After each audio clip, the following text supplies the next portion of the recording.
नमस्कार, मैं धर्मपाल धनखड़। आप देख रहे हैं खबरों की खबर न्यूज चैनल। आज की इस खास पेशकश में हम चर्चा करेंगे देश के वर्तमान राजनीतिक हालात पर। इन दिनों राहुल गांधी बेहद कमजोर हो चुकी कांग्रेस को मजबूत करने और देश में बढ़ रही सांप्रदायिक कटुता के माहौल को सौहार्दपूर्ण बनाने के मकसद से भारत जोड़ो यात्रा कर रहे हैं। वहीं विपक्षी दल सत्तारूढ़ भारतीय जनता पार्टी के खिलाफ 2024 के लोकसभा चुनाव में एकजुट होकर मैदान में उतरने की तैयारी में है।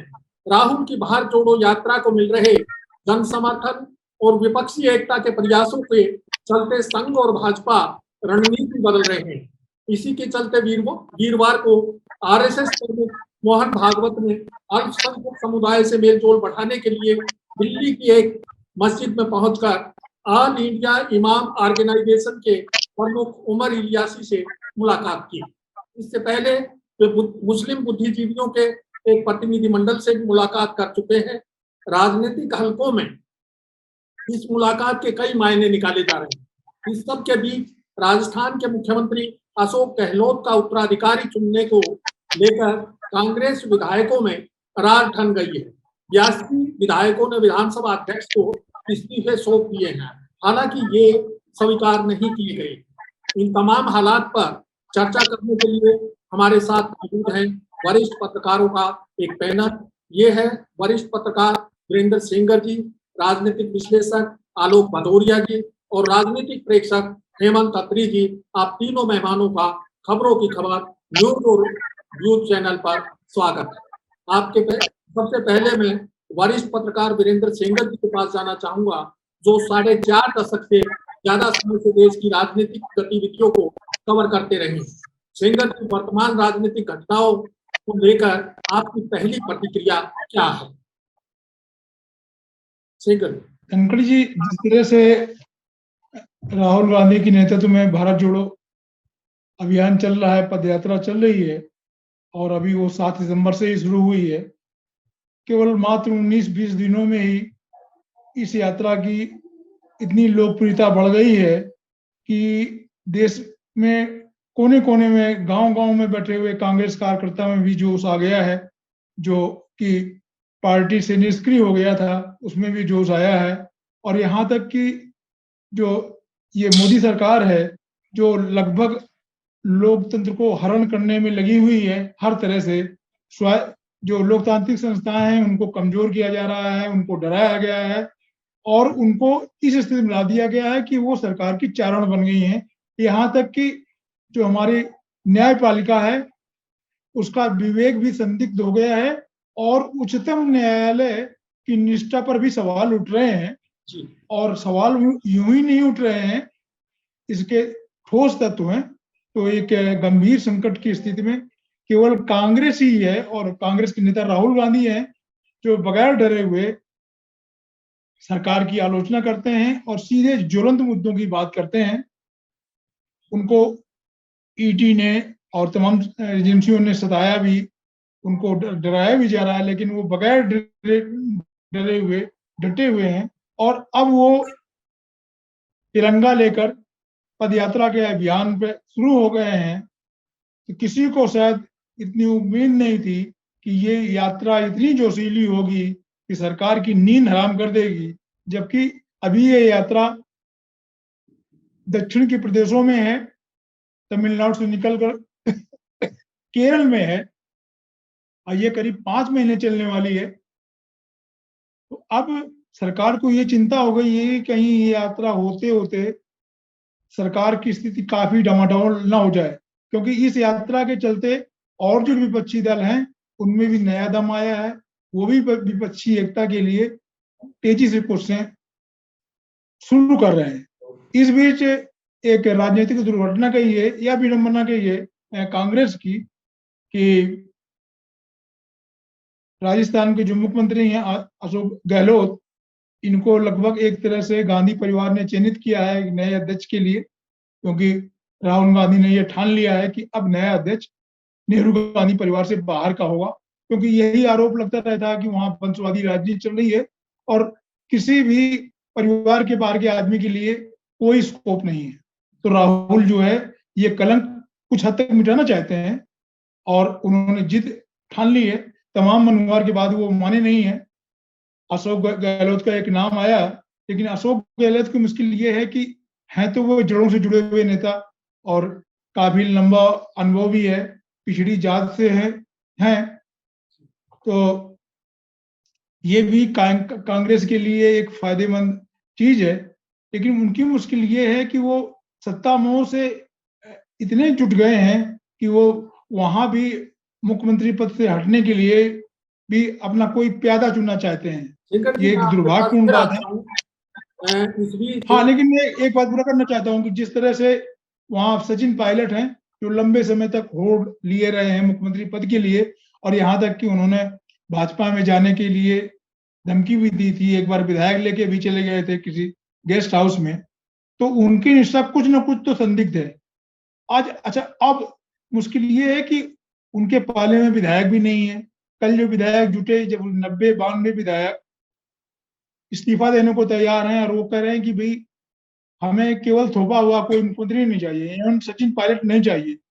हकीकत ये है कि सचिन पायलट के पास विधायक भी नहीं है, तो आप कैसे विधायक दल की इच्छाओं को इग्नोर कर सकते हैं? तो अब ये कांग्रेस नेतृत्व की चुनौती है कि वो आज की स्थिति में ये नहीं है कि किसी को नेता थोप दे।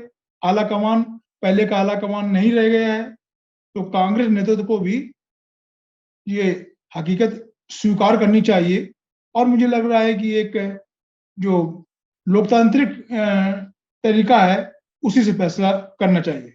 सेंगर जी, मैं आप इसी संदर्भ में हेमंत जी के पास जाना चाहूंगा। हेमंत जी, राजस्थान कांग्रेस में इस समय जो ड्रामा चल रहा है उसको आप किस रूप में लेते हैं? हमें मेरा मानना यह है कि अगर कांग्रेस आला कमान चाहता और एहतियात बरतता तो इस अप्रिय सिचुएशन से जो है वो इसको टाला जा सकता है। क्या ये सीधे तौर पर कांग्रेस के शीर्ष नेतृत्व की विफलता नहीं है? धर्मपाल जी, बहुत अच्छा सवाल है आपका, और मैं चाहूंगा कि इसका जो एक्चुअल में जो बात है, क्योंकि हमारा चैनल है, इसमें किसी की कोई रिस्ट्रिक्शन तो है नहीं, तो लोगों तक असली बात पहुंचनी चाहिए कि है क्या। एक बात हम सबको समझनी होगी कि कांग्रेस नेतृत्व की विफलता तो एक बात है, इसमें सबसे बड़ी विफलता उन कायदों की भी है जो उनको तमाम तरह की प्लानिंग करके देते हैं। मुझे एक बात चाहिए, अभी तक अशोक गहलोत ने नॉमिनेशन भी फाइल नहीं किया। एक व्यक्ति एक पद का जो व्यवहार है वो तब लागू होता है जब आप किसी पद पर चुन लिए जाते हैं या आपके अपॉइंटमेंट होती है। अभी तक तो ना उन्होंने नॉमिनेशन भरा है ना वो अध्यक्ष बने। वैसे में जो कल किया गया कि सीएलपी की मीटिंग बुला करके नया मुख्यमंत्री बनने की जो कवायद थी, आपको नहीं लगता कि ये बहुत प्रीमेच्योर है? और इस सारे के पीछे अशोक गहलोत जो कर रहे हैं वो तो उन्होंने वो काम कर दिया जो G23 भी नहीं कर पाया। G23 ने तो एक तरीके से सुधार की मांग की थी। अशोक गहलोत जो कि सिलेक्टेड है नए कांग्रेस अध्यक्ष बनने के लिए जब हम बात कर रहे हैं, और वो कांग्रेस लीडरशिप की इतनी भी बात मानने को तैयार नहीं है। तरीका गलत हो सकता है, लेकिन उनको आज नहीं तो महीने बाद भी अध्यक्ष पद तो छोड़ना ही था। कहने का मतलब मेरा ये है, सियासत में दो चीजें रहती है, एक रणनीति होती है, एक उसका क्रियान्वयन होता है। यहाँ ना केवल रणनीति गलत रही जो कांग्रेस लीडरशिप की भी और उनके सिपाहीलारों की भी, और उसका क्रियान्वयन उससे भी खराब रहा। अगर आपके सामने पंजाब का उदाहरण में लाऊं, वहां आपने क्या किया था? वहां यही सब किया था। और जब पंजाब में अमरिंदर सिंह को हटाया गया, उस कांग्रेस के सामने कोई चुनौती ही नहीं थी, और उसके बाद देखिए कांग्रेस की क्या हालत हुई 3 महीने के अंदर। वही एक्सपेरिमेंट, वही अनफॉर्चुनेट चीज कांग्रेस लीडरशिप राजस्थान में करने जा रही है। और एक बात हमें समझनी पड़ेगी, अशोक गहलोत बेशक 25 सीटों पर में लोकसभा की एक भी सीट 4 महीने के अंदर ना जिता पाए हो मुख्यमंत्री बनने के, लेकिन वो कांग्रेस को हराने में बहुत सक्षम है। और ये जो भूमिका तैयार हो रही है, जो ये पटल पे लिखा जा रहा है, आप देखिए सचिन पायलट ने क्या किया। महत्वाकांक्षा अपनी जगह है, वो एक व्यक्ति एक पद की बात सचिन पायलट करते हैं। जब 2.25 साल पहले उनको हटाया गया, वो क्या थे? अपनी पार्टी के सिटिंग प्रेसिडेंट और डिप्टी चीफ मिनिस्टर, और अपनी ही सरकार को गिराने के लिए मानेसर के रिजॉर्ट में जा बैठे थे। अब ये कांग्रेस के कितने शुभ चिंतक हैं, और जो व्यक्ति अध्यक्ष पद के लिए नामित होने जा रहा है वो कांग्रेस लीडरशिप की बात नहीं मान रहा है, उनकी बात सुन नहीं रहा। और जो कल ये हुआ है इस्तीफा, जो सेंगर जी कह रहे थे, ये इस्तीफा नहीं है, ये एक पोस्चरिंग है। और पोस्चरिंग केवल क्या है कि हाईकमान इस टाइम वीक है।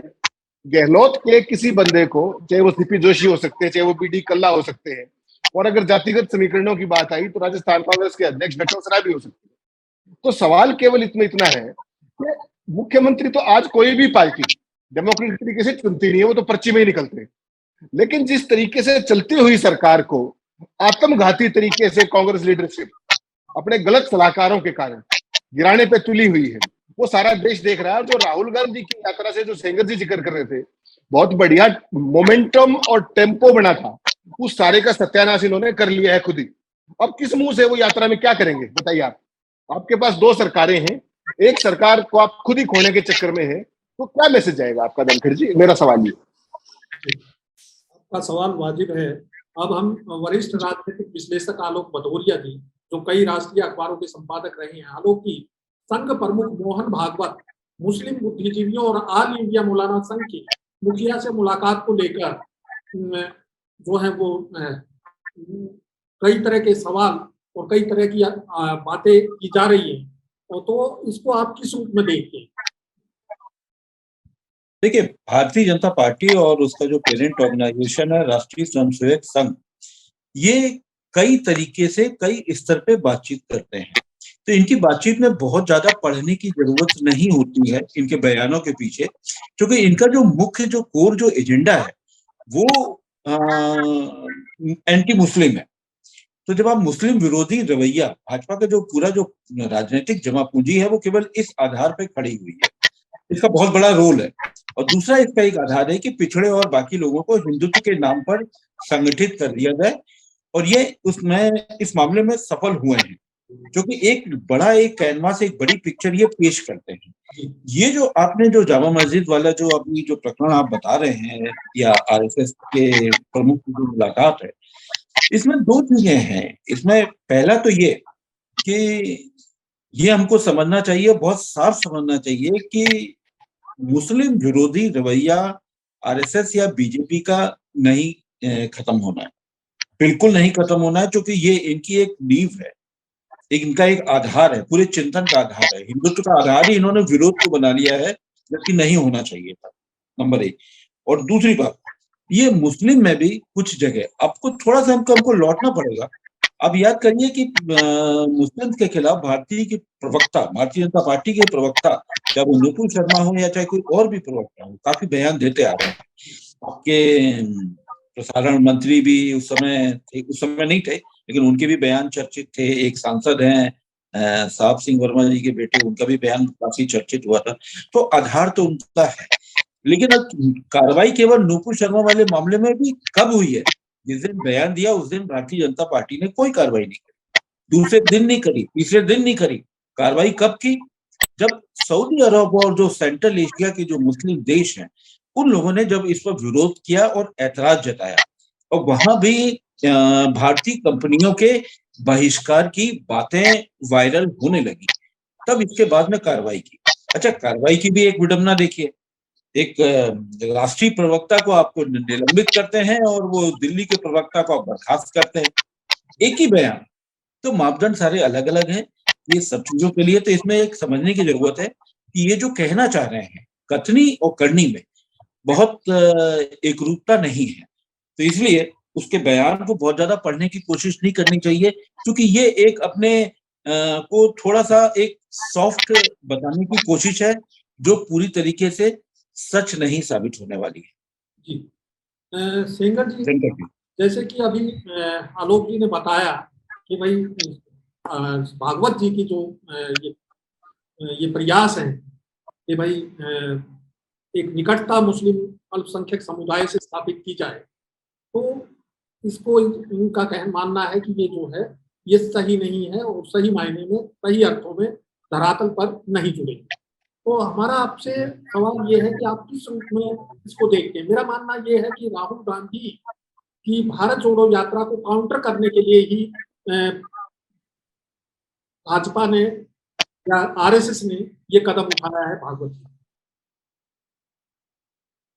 धनखड़ जी, आपने सही कहा कि जो राहुल गांधी की जो तिरंगा यात्रा है, भारत जोड़ो अभियान चल रहा है वो, और उसमें लोगों में जो स्वस्फूर्त ढंग से बहुत जोश आया है और यात्रा में साथ हो रहे हैं लोग, तो उसको देखकर, हालांकि सरकार के दबाव में जो गुलाम मीडिया है, जिसको गोदी मीडिया भी कहा जाता है, उसने बिल्कुल यात्रा को इग्नोर किया है, और या जो पक्ष दिखाया है उसमें जो भी कुछ निगेटिव चीजें ये संघ परिवार फैलाता है, जहरीली चीजें, उनको दिखाया गया है। इसके बावजूद सोशल मीडिया अब इतना बड़ा विकल्प हो गया है कि गांव गांव में वो तस्वीरें जा रही हैं कि राहुल से कैसे महिलाएं, बूढ़ी महिलाएं, बूढ़े लोग और तमाम युवा लोग मिल रहे हैं, और वो किस तरह से लोगों को मिल रहे हैं, बात कर रहे हैं। तो ऐसे में जो राहुल की इमेज केवल 20 दिन में एक जननायक की हो रही है, उससे पूरे संघ परिवार में खौफ है। संघ क्या है कि क्योंकि जमीनी पहचान इनको बहुत ज्यादा है, जमीन से जुड़े हुए लोग हैं ये, इसलिए संघ प्रमुख ने इसको पहचान लिया।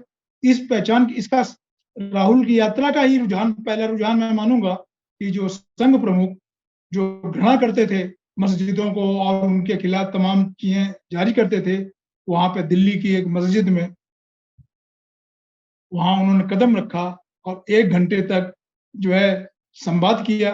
इसके बाद एक मदरसे में गए, वहां के तालिबों से, वहां के जो विद्यार्थी हैं उनसे मिले और उनसे कहा कि हिंदू मुस्लिम सबका डीएनए एक है, भारत में रहने वाले सब भारतीय हैं, कोई अलग नहीं करता, हमारी सांस्कृतिक एकता बहुत मजबूत है और कुछ लोग जो है इसको तोड़ना चाहते हैं। हालांकि उन्होंने बड़ी बेशर्मी से कहा कि कौन तोड़ना, भाई तोड़ना तो आप चाहते हैं, आप लगे रहे हैं इसमें, लेकिन फिर भी जैसे वो दबाव में वो गोल मोल बीजे कर रहे हैं ताकि मुसलमानों के पास एक मैसेज जाए कि भाई संघ प्रमुख भी चल के आ रहे हैं। ये अच्छी चीज है, चाहे वो दबाव में ही ये कर रहे हो, एकता के सद्भाव की बात कर रहे हो। और मुझे लग रहा है कि ये सद्भाव एक आध महीने में मोदी सरकार में भी दिखाई दे पड़ेगा। जो निरंकुशता हो रही है, जिस तरह लोकतांत्रिक संस्थाओं को और मापदंडों को रौंदा जा रहा है, तो आप देखिएगा धाकड़ जी, वो भी जो है मोदी सरकार भी उदार होती दिखेगी। तो ये सब इस यात्रा के, इस पहल के ही हैं और ये बड़े शुभ संकेत हैं। और जहां तक प्रकरण अभी राजस्थान का है, उसमें निश्चित तौर पर जो कांग्रेस की लोकप्रियता हो रही थी उसमें एक डेंट लगा है। लेकिन मुश्किल ये है कि जो कांग्रेस ये इस परिवार का ट्रैक रिकॉर्ड रहा है, उसको लेके भी तमाम गलतफहमियां हैं। अभी आपकी वार्ता से थोड़ी देर पहले एक जो भाजपा के में केंद्रीय मंत्री थे, आजकल हालांकि निष्क्रिय हैं, बहुत पढ़े लिखे और बड़े सज्जन व्यक्ति हैं, उन्होंने कहा, हमने उनसे ऐसे जिक्र किया कि भाई ये आपके मित्र हैं, ये क्या किया अशोक गहलोत ने? तो उनका कि सेंगर जी ठीक किया, मैंने तो उससे कहा कि तुम ये गलती न करना। भाई उनका अभी क्या हुआ था, जैसे कि ये कहा भी गया है कि भाई अभी नामांकन भी नहीं हुआ था उनको, अभी वो जीत के भी नहीं आए थे, इतनी जल्दी क्या थी? ये जो गांधी परिवार के कुछ चापलूस हैं, जिसमें माकन भी हैं, जो माकन गए थे वहां पे, क्या जरूरत थी कि वहां पर सीएलपी की मीटिंग कराओ और करो? भाई जब वो राजी हो गए थे तो कर लेने देते। और आप आला कमान, ना पहले का आला कमान नहीं रहा, वो इंदिरा गांधी का दौर नहीं है कि फरमान हुए तो जो है कठपुतलियों की तरह मुख्यमंत्री बदल गए। अब स्थितियां बदल गई हैं। ये राहुल गांधी और सोनिया गांधी को समझना चाहिए, जमीनी हकीकत है। भाई जब सीएलपी में विधायकों की संख्या अशोक गहलोत के पक्ष में है, तो अशोक गहलोत की इच्छा को आप कैसे इग्नोर कर सकते हैं? फिर उनको आप राष्ट्रीय अध्यक्ष का पद देना चाहते हैं और उसके कहने पे और उनके विधायकों के बहुमत के बावजूद आप एक इच्छा नहीं मानने को तैयार हैं। ये भी एक सवाल है। तो मैं जिन नेताजी की बात कर रहा था, वो अशोक गहलोत से वरिष्ठ हैं, उनके मित्र भी हैं। उन्होंने कहा कि मैंने उनसे कहा कि अशोक गहलोत अब ये गलती ना करना, समझे, क्योंकि अध्यक्ष क्या होगे तुम, गांधी परिवार के गुलाम बन के रहोगे तो कम से कम तुम्हारे हरदम में एक राज्य तो रहेगा, इसको ना छोड़ना। और अगर सचिन पायलट आ गए तो तुम लोगों के बीच जिस तरह की राजनीतिक रंजिश से ऊपर रंजिश हो गई है, तो तुम्हारे लिए दिक्कतें होंगी, तुम्हारा आधार खत्म होगा। इसको भी आप बिल्कुल इग्नोर नहीं कर सकते। भाई जिसको आप अध्यक्ष बनाने जा रहे हैं, पार्टी की कमान सौंपने जा रहे हैं, तो उसके अपने राज्य में उसकी इच्छा को एकदम दरकिनार कैसे कर रहे हैं? और वो भी जबकि उसके पक्ष में विधायकों की संख्या बहुत बड़ी है, मतलब 2/3 चौथाई लोग उसके साथ में हैं। अब तो सामने आ गया है कि भी CLP में 92 विधायक उसके खिलाफ है जो इस्तीफा देने को तैयार हैं। अब यही मौका है कि इस विवाद को खत्म करना है और उस यात्रा को पुराने रौ में, पुराने उसमें लाना है। तो फिर अशोक गहलोत की इच्छा का आप एकदम से दरकिनार नहीं कर सकते हैं। और मुश्किल ये होगा कि अब अगर किसी और को नामित करते हैं उसके लिए और फिर आप देते हैं कमान अशोक गहलोत की, तो इससे पार्टी के तो किरकिरी हो ही गई, अशोक गहलोत की भी किरकिरी हो रही है।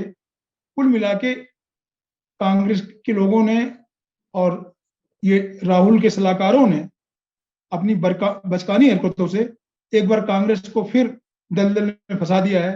अब ये कैसे इससे उभरेंगे, इस संकट से उभरेंगे, ये तो नेतृत्व की कुशलता ही तय करेगी।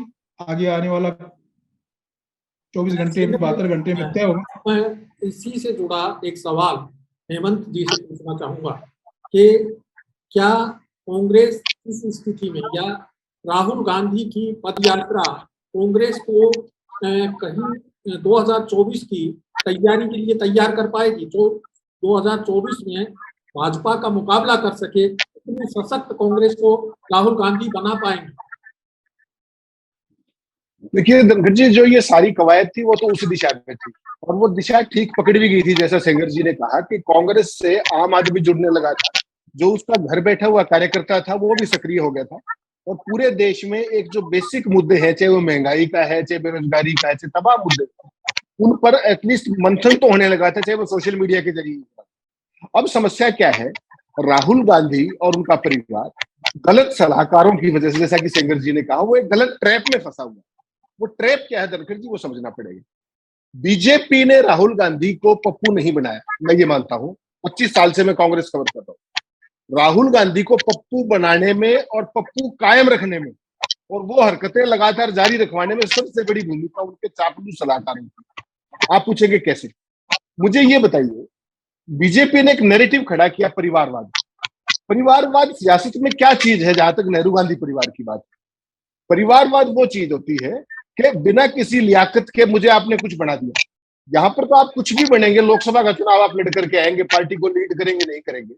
तो परिवारवाद के नाम पर इतना बड़ा देश पे हवा खड़ा किया मोदी के पूरे सिस्टम ने कि राहुल गांधी को पप्पू बनाते हुए कि इनके खिलाफ हमारा मुकाबला होगा। और उस ट्रैप में राहुल गांधी और पूरा गांधी परिवार आ गए। 2019 में उन्होंने जब इस्तीफा दिया तो कांग्रेस पार्टी को उसी टाइम अध्यक्ष बनाना चाहिए था। गहलोत को उस टाइम भी ऑफर किया गया था, आपको याद होगा, उन्होंने नहीं, उन्होंने राजस्थान जाना उचित समझा। मुझे ये बताइए, आज की तारीख में जो अशोक गहलोत किन्हीं भी कारणों से, कारण छोड़ दीजिए, जो अध्यक्ष राष्ट्रीय बनना चाह रहे, कितने गौरव की बात है कांग्रेस जैसी पार्टी का, उसके लिए वो चीफ मिनिस्टर की कुर्सी पे ये सीन क्रिएट कर रहे हैं कि जो पार्टी की कुल जमा पूंजी थी वो ध्वस्त हो जाए, तो पूरे प्रदेश में, जहां पर 1 साल के अंदर चुनाव। क्या ये सही बात है? हकीकत में क्या है, अगर धनखड़ जी, अगर Rahul Gandhi thick skin politician होते, मोटी चमड़ी वाले होते, तो उनको पहला काम ये करना चाहिए था कि हाँ मैं अध्यक्ष हूं और सारी हार की जिम्मेदारी मैं लेता हूं, 14 की भी और 19 की भी, और पार्टी को पूरे तरीके, जिस तरीके से वो अकेले ही चल रहे हैं, क्या है उनके साथ। सवाल ये है कि अब वो चल रहे हैं साउथ से नॉर्थ, कन्याकुमारी से कश्मीर। अगले साल, जो मेरी जानकारी है, अगले साल सितंबर अक्टूबर में, इन्हीं दिनों में वो वेस्ट से ईस्ट की भी एक यात्रा करने जा रही, इतनी बड़ी। लेकिन उस यात्रा में अगर कांग्रेस के पल्ले ही कुछ नहीं रहेगा, आज की तारीख में 2 स्टेट है, एक को आपको खुद ही प्लेट में रख के बीजेपी को देना चाह रहे हैं। और मेरी जानकारी ये है कि अगर वसुंधरा राजे साथ दे देती बीजेपी लीडरशिप का, तो सचिन पायलट कभी के सीएम हो चुके होते। लेकिन वसुंधरा राजे की और अशोक गहलोत की एक बड़ी कीन अंडरस्टैंडिंग है डीप, कि एक बार तुम और एक बार मैं। इसलिए उन्होंने ना तो 2.25 साल पहले कोशिश को सफल होने दिया और ना वो अब होने दे रही। क्योंकि आप ये देखिए, जो स्थिति कांग्रेस की है वो स्थिति राजस्थान में बीजेपी की भी है। जो सेंगर जी कह रहे हैं ना, 2/3 विधायक गहलोत के साथ है, वहां वसुंधरा के साथ भी 2/3 विधायक है, वरना ये तो राजस्थान की सरकार कभी भी ध्वस्त हो जाती। समस्या क्या है, राहुल गांधी को इन ट्रैप से निकलना होगा। वो बार बार ये क्यों सिद्ध करते हैं कि गलत चापलूसों के कारण, गलत सलाहकारों के कारण मैं हर बार पप्पू ही साबित हूं। अब ये जो दिल्ली में हुआ है, जो जयपुर में हो रहा है 2 दिन से, अब मुझे बताइए, कभी आपने सुना है कि CLP की मीटिंग डेफर होगी अनिश्चित काल के लिए? मीटिंग ही ना हो। उनके ये आरोप अब ये कह रहे हैं वो स्पॉन्सर्ड लोकसभा का मीटिंग चुनाव के घर पे की जा रही थी जी। गहलोत जी के, जी। तो उसको विरोधी जो है कह रहे हैं कि ये स्पॉन्सर्ड मीटिंग थी। हालांकि सीएलपी की मीटिंग जो है वो कहीं जो है वो पार्टी ऑफिस में होनी चाहिए थी या किसी और अन्य जगह पर होनी चाहिए थी। मुख्यमंत्री के घर पर आयोजित करना एक तरह से इस तरह के आरोप जो है वो उठ रहे हैं। अब मैं आलोक जी से जानना चाहूंगा कि सारी सिचुएशन में क्या कांग्रेस और विपक्षी दल एक होकर के भाजपा को चुनौती दे पाने की स्थिति में आ पाए? इसमें धनखड़ जी हमको ये समझना पड़ेगा कि कांग्रेस की जो मौजूदा जो कांग्रेस इस समय राहुल गांधी के नेतृत्व में चल रही है, भले ही पद ना होने के बाद, तो उस कांग्रेस को संजीवनी देने का काम राहुल गांधी बहुत अच्छे से कर रहे हैं। हमको एक चीज का ध्यान देना चाहिए, थोड़ा सा इतिहास में पलटना पड़ेगा। एक जमाने में विश्वनाथ प्रताप सिंह ने बोफोर्स को बहुत बड़ा मुद्दा बना दिया था, इतना बड़ा मुद्दा बना दिया था कि उत्तर भारत से कांग्रेस साफ हो गई थी, लेकिन दक्षिण भारत ने उसका सपोर्ट किया था, समर्थन दिया था। कांग्रेस उस हाशिए पे नहीं पहुंची थी जितने वो इस समय पहुंच गई है। तो दक्षिण के लोग कहते हैं कि उत्तर की क्यों नहीं राजनीति कर रहे हैं, उत्तर में ज्यादा खराब है। मेरा मानना है कि अगर वो दक्षिण में उनको अगर वो पैर जमाने की अगर जगह मिल जाती है तो एक माहौल होता है, मोमेंटम होता है। जैसे अभी साथी पैनलिस्ट ने भी यही बात कही, दोनों पैनलिस्ट ने, कि एक जो मोमेंटम जो होता है वो आगे आगे चलता है और उसके रिपलिंग इफेक्ट्स होते हैं। वो इतने रिपलिंग इफेक्ट्स होते हैं कि वो अपने आप पार्टी को खड़ा कर देते हैं। दूसरी बात, यात्रा का जो सबसे बड़ा मकसद है संस्थानों को खत्म करना, नंबर 1, और नंबर 2 इस देश की विविधता को खत्म करना। आप ये मान करके चलिए कि विविधता एक बहुत बड़ी चीज होती है। विविधता से आदमी सीखता है और एकरूपता से वो कूपमंडूक सा हो जाता है, क्योंकि सब कुछ एक रूप होता है। आपके पास इंटरेक्शन नहीं होता, आप विचारों का एक आपका जब तक कि आप विचारों का एक्सचेंज नहीं होगा, एक इंटरेक्ट नहीं होंगे, तब तक कोई एक नया विचार या नई दिशा आप नहीं पकड़ पाएंगे। और जब नई दिशा नहीं पकड़ पाएंगे तो जो दशा है आप उसी दशा में पड़े रहेंगे लंबे समय तक। तो राहुल गांधी इस जड़ता को तोड़ रहे हैं, नंबर 1। तो इसमें हमको याद रखना चाहिए कि राहुल गांधी को जितने भी सलाह दी, बहुत ही बेहतरीन सलाह दी कि दक्षिण भारत से चले। अब दूसरी बात है कि उसमें तमाम लोग ये भी कह रहे हैं कि कर्नाटक में कम रुकेगी, गुजरात में नहीं जा रही है, इस तरीके से जा रही है, मध्य प्रदेश के किनारे से होके जा रही है। ये चीजें बहुत महत्वपूर्ण नहीं है।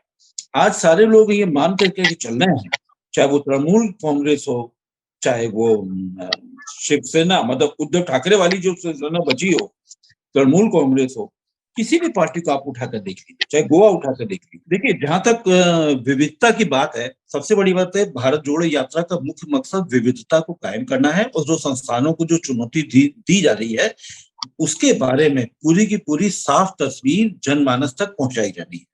ये तो मुद्दा है। अब सवाल यह है कि जैसा मैंने पहले कहा था कि दक्षिण भारत में कांग्रेस का एक वजूद पहले से कायम था, बोफोर्स वाले प्रकरण में वो फिर से इनको कायम करना है, वो चीज इनको वहां पे पैर जमाने हैं, और उसके एक मोमेंटम नॉर्थ तक पहुंचेगा। अब एक बड़ा सवाल बार बार आ रहा है कि क्षत्रपों का क्या होगा। राजस्थान के बारे में बहुत सारी बातें हो रही हैं। यहाँ मैं एक बेनिफिट ऑफ डाउट मैं राहुल गांधी को देना चाहूंगा कि भले ही राजस्थान में जो विद्रोह या बगावती सुर जो आ रहे हैं या सचिन जैसे अड़ गए हैं, नाक की लड़ाई ये बन चुकी है, गहलोत की भी बन चुकी है और सचिन की भी बन चुकी है। मेरा मानना है कि जाहिर सी बात है कि आजकल में उनको दिल्ली भी आना होगा, दोनों के दोनों ही आएंगे और बैठ करके कुछ बातचीत भी होगी, समझाया भी जाएगा। लेकिन मेरा एक मानना है कि एक परसेप्शन जो पूरे देश में कायम हुआ है वो ये है कि भारतीय जनता पार्टी ही दूसरे दलों के दोनों में सेंध लगाती है और उनको तोड़ती है। गोवा इसका अभी हाल फिलहाल ही यात्रा शुरू होने के बाद में ये एक छवि बनी थी। तो मुझे लगता है कि इस छवि का जो भारतीय जनता पार्टी की जो एक नेगेटिव छवि बनी हुई है, इसका कुछ ना कुछ हाथ भारतीय वोटर ये अभी भी ये भारतीय जनता पार्टी को देंगे। वो कहेंगे कि उकसाने वाला काम हो रहा है, तो इसलिए मैं इसको बहुत बड़ा नहीं मानता। तो जहां तक क्षत्रपों की बात है, देखिए क्षत्रप एक समय आने पर क्षत्रपों को लोप होना पड़ेगा। ये भारतीय राजनीति का हमेशा से इतिहास रहा है। हर 15-20 साल के बाद प्रकारांतर से एक ऐसा दौर आता है, चाहे वो कांग्रेस का हो या फिर मोदी ने जो 2014 के बाद में किया था, जो दूसरी पंक्ति के नेता थे वो सारे के सारे साफ कर दिए गए थे। आज की तारीख में अगर आप देखा जाए तो भारतीय जनता पार्टी का जो केंद्रीय कैबिनेट से लेकर जो पार्टी संसदीय बोर्ड है, उसमें भी आप देखिए कि सारे के सारे नए लोग हैं। केवल एक ही व्यक्ति पुराने हैं जो एक उत्तर प्रदेश से आते हैं, जो मजबूत जनाधार वाले हैं। बाकी तो संसदीय दल में जिस तरीके के आधार वाले हैं वो आप समझ रहे हैं। तो यहाँ राहुल गांधी को तो एक चुनौती है कि अब उनको ये तय करना पड़ेगा। तो ये बार बार जो एक ईंट खिसकाने वाली जो कार्रवाई होती है, चाहे वो G23 की हो, चाहे वो गोवा की हो, या इधर राजस्थान में आ रहा, एक तो स्टैंड लेना पड़ेगा और अपनी टीम बनानी पड़ेगी। और वो टीम बनानी पड़ेगी जो कोटरी से ना निकले, जो बाकायदा संगठनात्मक चुनाव से निकले। एक चीज बहुत महत्वपूर्ण है, आप ये देखिए राहुल गांधी ने जो प्रेस कॉन्फ्रेंस करी थी अभी कुछ दिन पहले, 5-6 दिन पहले जो प्रेस कॉन्फ्रेंस की थी, उसमें बहुत जबरदस्त उन्होंने मांग उठाई थी। वो ये मांग थी कि केवल कांग्रेस ही ऐसी पार्टी है जिसमें सारे पत्रकार और सब लोग पूछते हैं कि भाई संगठनात्मक चुनाव कौन होगा, कब होगा। और क्या देखिए, क्या भारतीय जनता पार्टी में अध्यक्ष का चुनाव होता है, क्या बहुजन समाज पार्टी में होता है, क्या तृणमूल कांग्रेस में होता है, क्या समाजवादी पार्टी में होता है, क्या डीएमके में होता है, क्या एआईडीएमके में होता है, कहाँ होता है संगठनात्मक चुनाव। तो ये जो चुनाव जो करवा रहे हैं, इसका मेरा मानना है कि ये दूर तक असर आएगा और भारतीय जनता पार्टी को जो दिक्कतें हैं ये काफी बढ़ने वाली हैं। लेकिन साथ ही साथ राहुल की असली चुनौती वहां खड़ी होगी जब वो उत्तर भारत में आएंगे, जहां भाजपा का मजबूत गढ़ है। इसकी शुरुआत भाजपा शासित राज्य से 1 अक्टूबर से कर्नाटक से शुरू हो रही है। 30 तारीख को यात्रा यहाँ से निकल जाएगी और वो कर्नाटक में प्रवेश करेंगे। वो पहली बार भाजपा शासित राज्य उनको मिलेगा और यहीं से राहुल गांधी की चुनौतियां और बढ़नी शुरू होंगी। राजस्थान का प्रकरण बहुत ज्यादा मायने नहीं रखेगा। चुनाव अभी बहुत दूर है, ये जन जागरण है, विविधता है, संस्थानों के खत्म होने की लड़ाई है। तो इसमें चाहे आरएसएस के प्रमुख चाहे जितना मुस्लिमों से, मुस्लिम बुद्धिजीवियों से मिलने का प्रयास करें, चाहे जो करें, मैसेज बिल्कुल साफ है कि अब इस लड़ाई को लोगों को जीतना होगा और बेरोजगारी, महंगाई और जो भी मुद्दे जो आ रहे हैं ये मुख्य केंद्र में रहेंगे। इनको अब केंद्र से हटा पाना बड़ा मुश्किल होगा। हाँ आलोक जी, अब समय जो है वो इजाजत नहीं दे रहा है आगे बढ़ने के लिए। और कहने का तात्पर्य ये है, आज की इस पूरी डिबेट का अर्थ ये निकलता है कि कांग्रेस को अभी बहुत सावधानी के साथ चलने की जरूरत है, अपने अंदर की सफाई करने की जरूरत है। और जरूरत इस बात की है कि जो उनके सलाहकार हैं, उन सलाहकारों को भी बदलने की जरूरत है। साथ ही राहुल गांधी को जिस तरीके से समर्थन मिल रहा है, उससे लगता है कि कांग्रेस जो है वो 2024 के चुनाव में एक सशक्त चुनौती देने की स्थिति में होगी। और साथ ही विपक्ष की अगर एकता बनती है तो निश्चित रूप से ये भारतीय जनता पार्टी के लिए चुनौती, बड़ी चुनौती होगी और उनके लिए चिंता का विषय भी हो सकती है। अब समय हो चला है विदा लेने का। और नमस्कार, आप सभी साथियों का जो है बहुत बहुत धन्यवाद हमारे साथ जुड़ने के लिए। नमस्कार।